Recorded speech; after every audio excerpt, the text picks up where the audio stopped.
about them. You don't even have to stack the card. Just make it a good fight How card. about this one? And they put it online as a direct pay at $20 a pop for the entire world on the internet. They will get 1 million purchases without even batting an eye. And Lee, how about this? Rumor is Nonito Donaire is going to be the undercard of that fight. Yeah. Yep. You just put some action-paced guys, stack the card up from, 5 o'clock, 4 o'clock, 3 o'clock on, whatever they're going to do. Put your kids on, stream the whole thing. Hire the same film crew. They're not going to, the same crew. And then stream it on a basic site where you can pay for it with your PayPal real quick all over the world. Don't sell off any of the TV rights. Make people go to the internet. Crash the servers, man. Show them how big Pacquiao is. And change the standard of boxing. Seems pretty simple to me.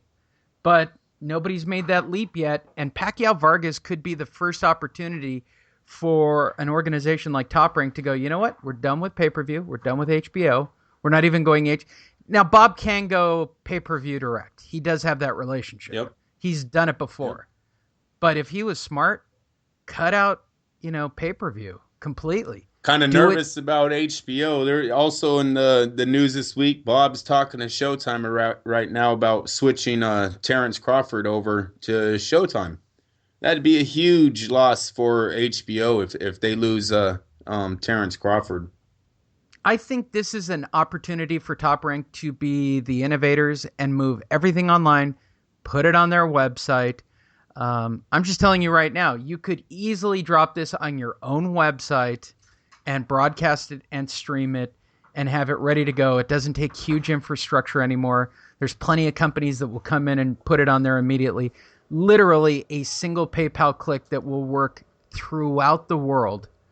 You mean there's a lot of web designers, Lee, in this world? You can't believe it, right? At this point, and I can't believe nobody in boxing hasn't done this yet. Nobody's done what the UFC has done. Nobody's done what the WWE got off of it. I can't comment, but they did it. I can't comment on that because I don't know if that's it. Look, Don King did it way before the UFC. Okay, that's first off. Don King has already been in the internet world. When there wasn't technology to do it. Exactly. He was ahead of the game too much. You're right about that. He's 85 though, Lee. He's got to put his foot on the pedal to try to get this money in this world, but you're right. He might have did it a little too early. It's getting better in the boxing. The PBC does a lot on the internet. They're always posting all their fights. They're like I said, you can go to the PBC, watch every single fight they've done ever on HD on your computer. I think that's pretty cool. Here's the thing, and you and I both know this. Facebook and Twitter are now worldwide. Yes. All you got to do is pay for whatever you were going to pay for TV or promotions. You drop it into Facebook and Twitter. So I'm looking at a promoted ad that click here, get the fight live on your computer screen, and it takes you directly to a link. It sets it all up. That you can pay $40 online. It's still cheaper than what it would have been on pay-per-view. It'll still be high def. I just think that this is an amazing opportunity for Top Rank to not only make a lot of money, like money they've never seen revenue-wise from a pay-per-view. They're fools not to. Right.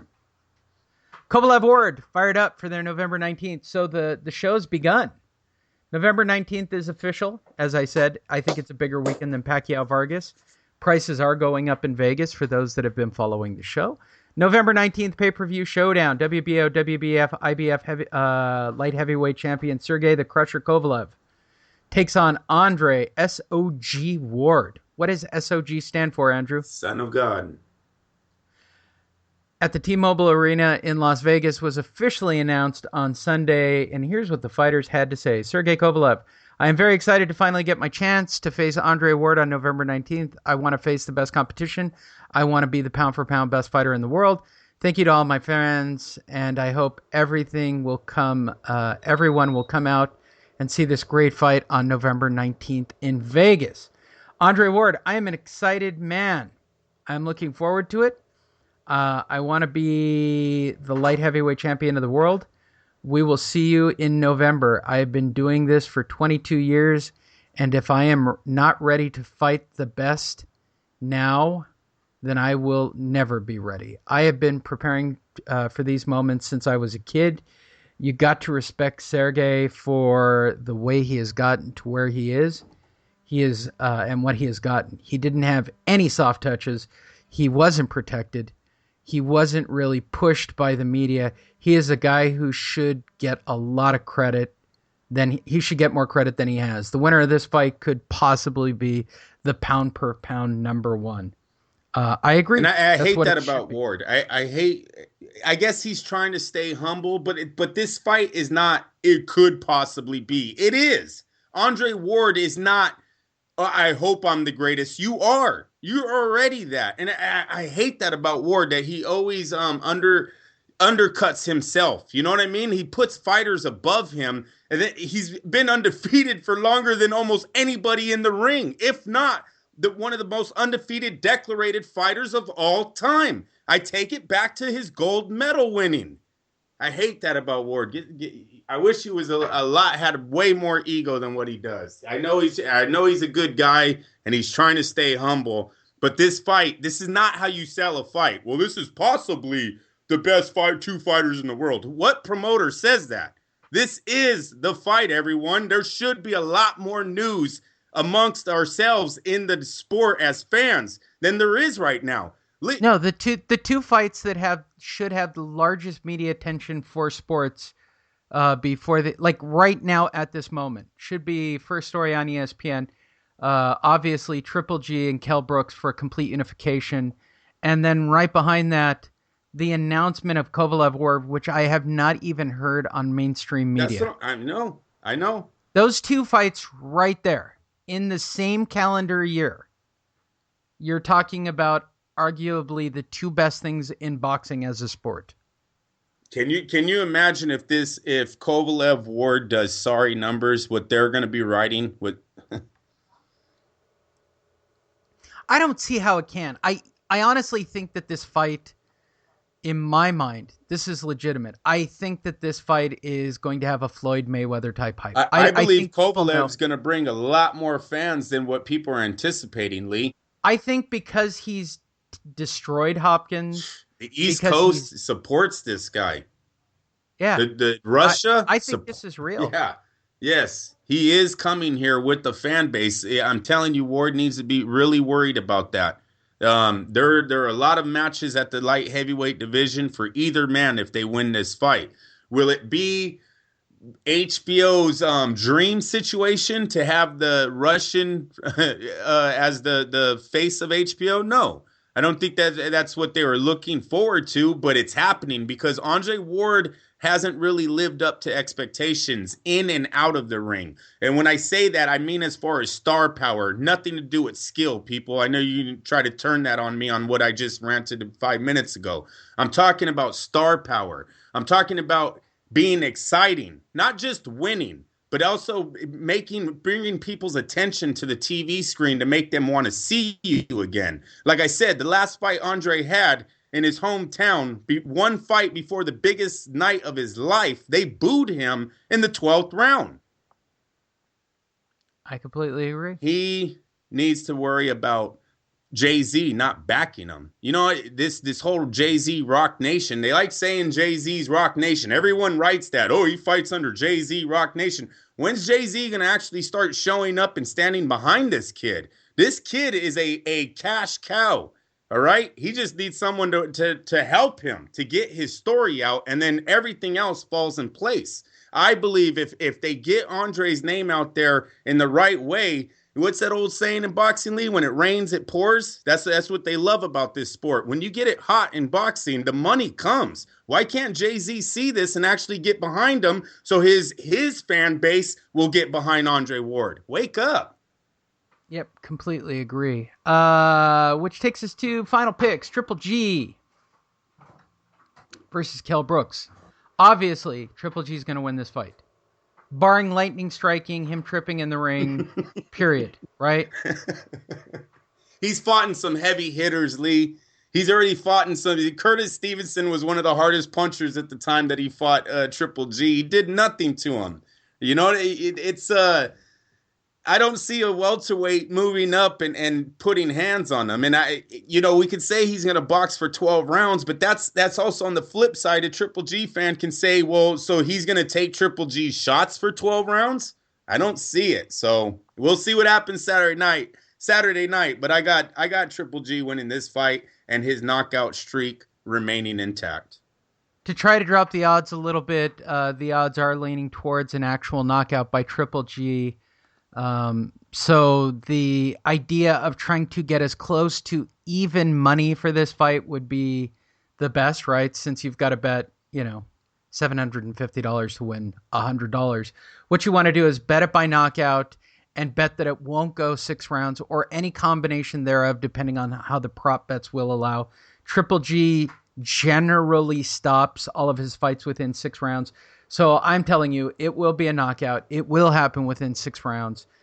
It will probably be a stoppage. I don't think it'll be, based on Kell Brook's size, I don't think it's going to be a full tilt, full boogie Triple G knockout, but I see a TKO.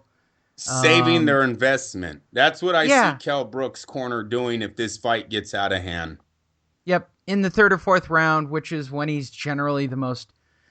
19 knockouts in a row the guy has. Yeah, it's going to happen within 6 rounds. So if you can parlay both the unders, right, and you parlay it with a knockout, you can knock your odds down to almost even money for Triple G. That's my pick. That's how you should bet it. That's the smart money. But hey, look, Kell Brook's at 5-1. You, of course, hedge your bet by $25 and bet he's not going to win by knockout. So don't even waste your time betting Kell Brook. You either bet him, don't even bet him straight up. You bet him by decision, because that's the only way he could possibly win this fight. You're getting greedy, though. Straight up is already 525, bro. Hey, I'll take 8, 9, 10 to 1. I did that. You know what? Quick story, fans. De La Hoya Pacquiao. I'm at De La Hoya Pacquiao. I got like 8 family members. Yes, we were. The infamous drop weight got paid Yes, match. damn it, Lee. I get into the with the media room before the fight, about 2 hours before, and all of a sudden there's a rumor going around that Oscar was having IV in his arm. He didn't make weight. He's throwing up everything he's eating. And I run to my family, throw a text out, meet him at the sports bar. We all change our bet. Except me. I said we. They all changed their bet. Except me. I'm looking there, Lee, and I'm saying, yeah, but the money's better if I go that way. But the money, I was being greedy. 7 out of 8 of us won that night. They were all laughing at me. I told them the winning bet and didn't do it myself. It's insane. Yep. It should be fantastic. That'll do it for this week's Fight Net Radio. Again, go to Perfect Blue Studio or perfectbluestudio.com, or you can visit directly on iTunes, SoundCloud, Stitcher, iHeartRadio, but I think iHeartRadio is not getting updated. I'll have to check that. All of that is available. We would love for you to subscribe. I'm not even going to ask you to comment because, well, that would require effort on your part as fans. Is there anything you'd like to add this week, Andrew? No, we're doing good. All right, everybody. Raiders will be 1-0 on Sunday. Yes. Who do you have week 1? The Saints, New Orleans. I don't even know who I'm playing this. I don't know who. I know the Rams are on Monday night. I don't even know who the Chargers are playing on the opener. I'm like so out of it. I'm catching up on preseason right now. I'm involved in Netflix, Andrew, and I can't get off the drug. Like Netflix is the addiction is real. The addiction is real. Like you go down these bunny holes on these TV shows. Right. It gets addicting. Yes, sir. It's awful. But next week we'll give you an update on how we did on our picks, or a very short show that we can get to. Are you at home week 1? No, New Orleans. Okay, so it's an afternoon game for you. Yes. Chargers have a morning game, so we're away, and the Rams are away. Okay, everybody's away this week, so nobody's going to a game. How dull is that? All right, we will be back next week with your results of Triple G versus Kell Brooks, and of course, I'll just tell you, it's going to be Roman Gonzalez winning that fight. there'll be a riot if it doesn't occur. But, that it's how it is. Thanks, everybody, for listening to the show. Thank you for enduring another episode of Fight Net Radio. Fight Net Radio is available for download and subscription on iTunes.